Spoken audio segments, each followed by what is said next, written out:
Kung bilang bagong appointed chair po ng Senior Citizens House Committee, nabanggit nyo nga po na may mga na-file na resolution o bills na na-file sa Congress. Ano pong update sa pwede nyo i-share, ma'am?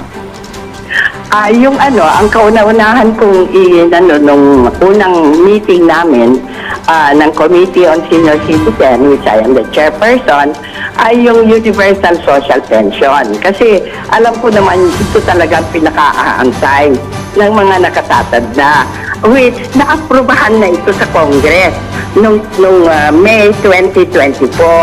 Kaya lang hindi lang inaprubahan sa Senado, so nirefund uli at inapprove namin uli sa Kongreso. Sa Kongreso. Ngayon, doon sa committee. Ngayon, magkakaroon na naman kami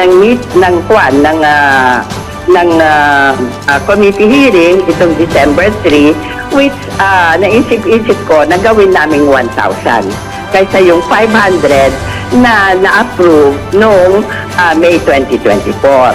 Kasi may version na rin ang Senate, apat yata yung nag-file doon na 1,500.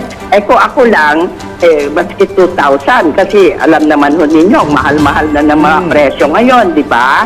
So, ano lang ba yung 500 do 1,000, anong mabibili pa noon, di ba? Kaya lang, siyempre, nag-a-adjust tayo dito sa budget naman. So, hopefully, itong 1,000 ay mapapasa na rin sa Kongreso.